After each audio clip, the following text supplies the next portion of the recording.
I want you to be very, very clear in your head. Where you are right now gives you no indication of where you're going. None. The only thing that changes that trajectory is, are you open? Are you going to look at opportunities? Are you going to recognize that every single endpoint is just the start of the next part of your journey, and that it can always go up and it can always go down? So you better pay attention to what works and keep fucking doing it, and pay attention to what works, what doesn't work, and stop doing that. Welcome to the Ignited Recovery Podcast, a new way forward for anyone looking for answers but feeling left out. If you've been searching for empowerment, triumph, and purpose, you've found them right here. You won't hear the same solutions, and you're not going to have any excuses to fall back on, because Ignited Recovery allows heroes to rise and become their best selves. I'm Dr. Sophie Jaffe, and I can't wait to be your guide on this journey.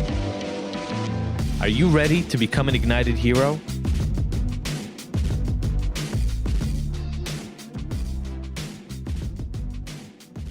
Yesterday was a really, I'll say, stressful day, but stressful in a good way. Like one of those ways that 15, 20 years ago, I would have wished I could have been stressed out by. One of the places, the environments in the world that is thinking about using what we do here at Ignited is criminal justice, where people go to jail or have probation, things like that.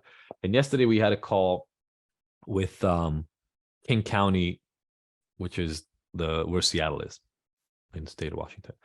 So there are people from King County and then people from Washington State from their departments of corrections. There were about 70 some people on this call, and I was looking at their emails before the call and just seeing who's on there. So like the head of parole in Washington, the head of jails in King County, the head of prisons, the head of the reentry program, which is the program that people, when they leave prison, they go to before they get out, the head of community supervision, and then all their deputies and all their assistants, right? Now, 21 years ago, I turned myself into jail.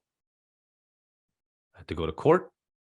I had to stand in front of a judge, and I had to plead guilty to, at the time, it was 9 felonies.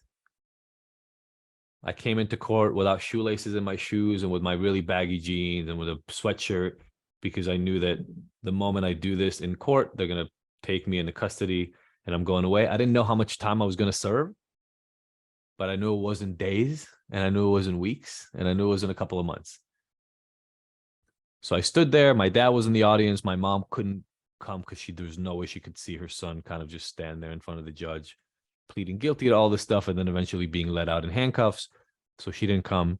And yeah, I just stood there sort of at the mercy of the court, literally just saying, no contest on all these things. And please, I think I fixed some of my life. Please show me some mercy.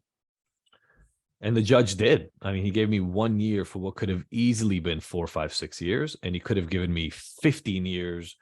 And my parents would have been pissed off, but not a lot of other people would have not understood why he would have given me over a decade in prison. So I consider myself as having gotten off lucky. Then I went to jail, and then I got out of jail. When I got out of jail, some of you heard me talk about this before. I mean, I couldn't get any job. I think I applied for 40 or 50 or 60 jobs. I got like 1 or 2 callbacks.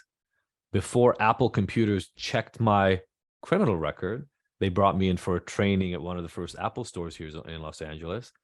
But the moment it came to the criminal record check, they wouldn't answer emails. They wouldn't respond to phone calls anymore. It was done. Like I was dead to them.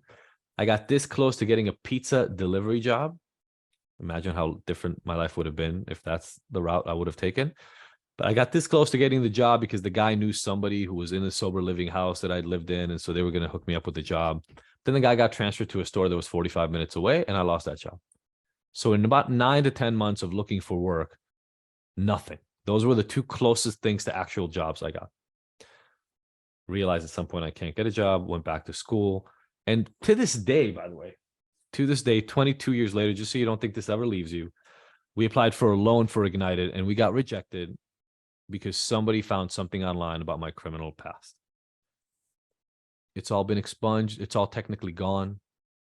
My record's been cleared. The judge removed it, but it happened, and it's still there. So 22 years later, we couldn't get money for Ignited because of what I did 22 years ago. And I got nobody to blame. I did it. It was my fault.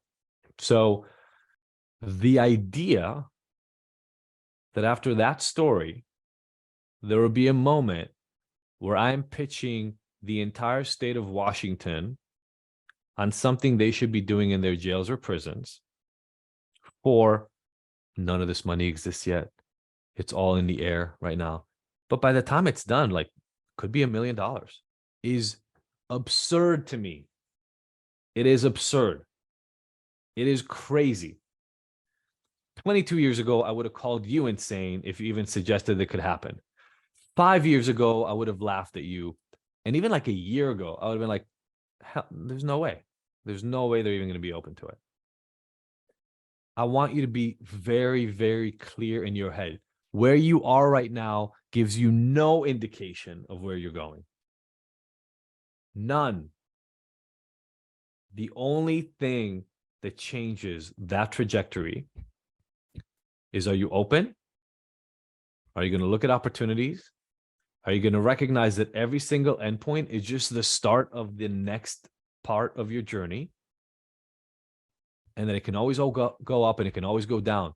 So you better pay attention to what works and keep fucking doing it, and pay attention to what works, what doesn't work, and stop doing that.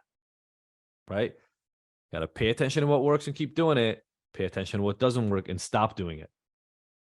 And if you can just look at your life through that lens, anything, literally anything could be yours. You're literally going to have to get to a place where you set your goals higher and higher and higher, because you're going to keep meeting them and being like, oh shit, I thought this would take 7 years, but it took 3. I guess I got to come up with a new goal. But we have to leave this world.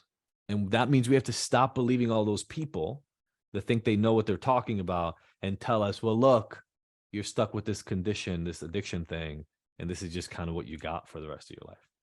We have to leave that behind, because from that mindset, there is no planning for a future. Because what they tell us is that we have no future. Thank you for tuning in to the Ignited Heroes Recovery Podcast.